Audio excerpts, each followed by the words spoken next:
What's going on, guys? It's Brandon back here again today for another playoff series preview. I'm a bit dressed up. That's because it's Easter, and yeah, that's really the only reason why. Another playoff series preview on the morning of Easter. We got Washington and Montreal. I just uploaded all three of the videos from yesterday, so there should be five previews up right now.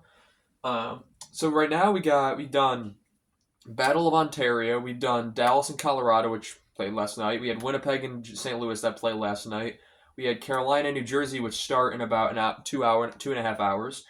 And we did Vegas and Minnesota, which they have the late game tonight. So the first game of tomorrow is Washington and Montreal. Washington, the number one team in the Metro this season, and Montreal, surprisingly, wild card two. This was the matchup of teams no one expected to be in the playoffs this year, so it's pretty interesting that we got two of them. So Washington, Montreal, Ottawa. I wonder how many people thought any of those teams were going to be in the playoffs. So overall, this is pretty cool.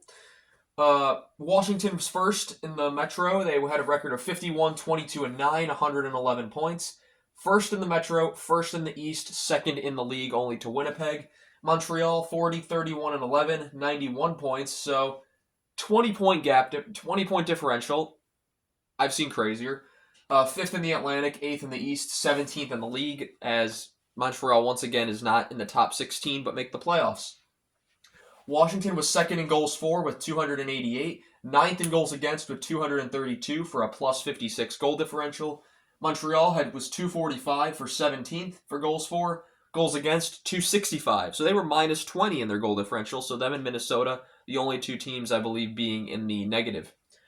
Power plays, Washington was 13th, 23.5%. Montreal was 21st, 20.1%. PK, both teams are actually pretty good. Washington was 5th at 82%. Montreal, PK, 80.9%, which is 8th. Speaking of which, I'm pretty sure I messed up on the PKs from Vegas, Minnesota video, so I put them up in the corner just to say them now. Vegas has a 23.3%, which was second in the league, and a 75.5% on the penalty kill, which was 22nd. Minnesota had a 20.9%, which is 20th in the league, and a 72.4% on the PK, which is 24th in the league. So I'm not sure why the numbers were wrong, but I realized it after the video went up, and I was like, oh, I can't really redo it now. So overall, I just threw them in here. Anyways, leading goal scorers. Washington had 5 guys over 60 points, and that's honestly really surprising. Dylan Strome, the former Blackhawk, who we gave up for nothing. 82 games played, 29 goals, 53 assists, 82 points. Phenomenal year from the former third overall pick, 10 years ago now. Ovechkin, in 65 games, had 44 goals and broke the goals record. At age 39, almost 40. Unbelievable. 29 assists to go along with that, 73 points. Alexei Protas came out of nowhere. We knew he was a good prospect, but had a phenomenal year. 76 games, 30 goals, 36 assists, 66 points. Pierre-Luc Dubois in the 1-for-1 Kemper and Dubois trade, which actually worked out for both teams greatly. Dubois in 82 games had 20 goals, 46 assists, 66 points. And Tom Wilson in 81 games had 33 goals, 32 assists, 65 points. Montreal had 3 guys hit over 60 points. Suzuki in 82 games, 30 goals, 59 assists, 89 points, and a fantastic year out of Suzuki.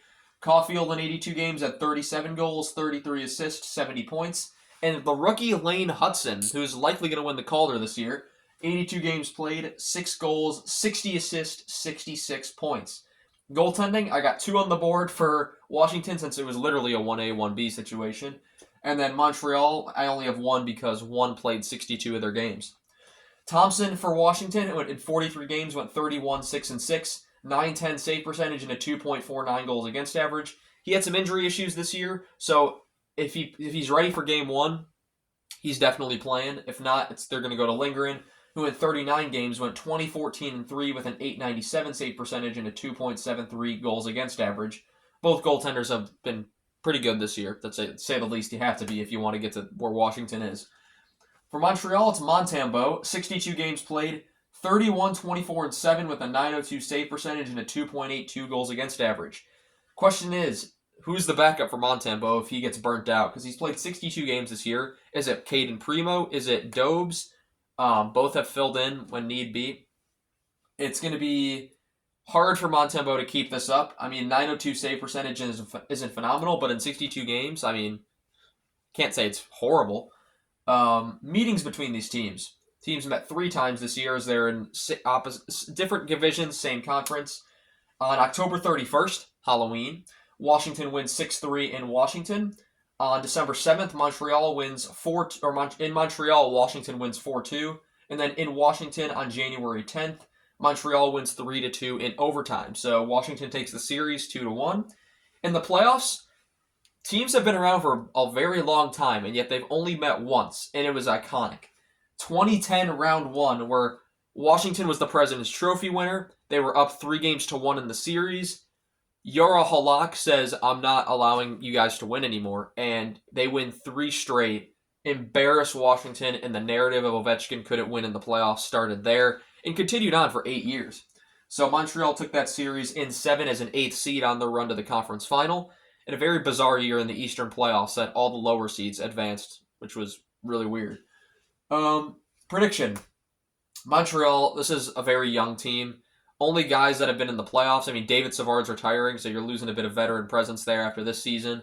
There's only 6 players from that 2021 Stanley Cup run. I mean, Suzuki and Caulfield were both there. But, I mean, Josh Anderson is still there. Jake Evans is still there, who's another one of the young players.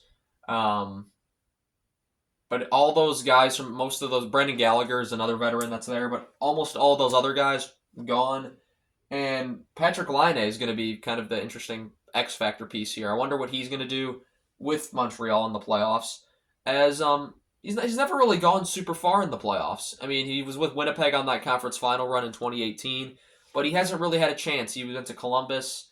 Columbus wasn't really good when he was there. And with Winnipeg, he was out in the first round, and he kind of caught some of the flack for it. Anyway, to the prediction. Yeah, this was a hard one considering it can really go either way with 2 teams you didn't expect to make the playoffs. But I'm going to say Washington in 5 games, and that's nothing to Montreal. Washington just has a lot more playoff experience, in my opinion. I mean, you have Ovechkin, you have Tom Wilson.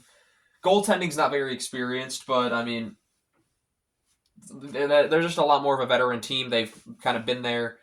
Of course, it's not the 2018 Caps that won the Cup. Only Ovechkin's really there from that team. But still a team with great leadership that Montreal, they're building towards that. Suzuki, Caulfield, Hudson. This is a core. Demidov, of course, is going to... Let's see how Demidov's going to do in his playoff debut. It's going to be a very interesting series, one that's really impossible to predict. But I think Washington's going to take this one pretty soundly. It's a learning experience for Montreal. I want to thank you all so much for watching this video. I want to thank you all so much for watching this video, and I shall see you all in the next one. Have a good one.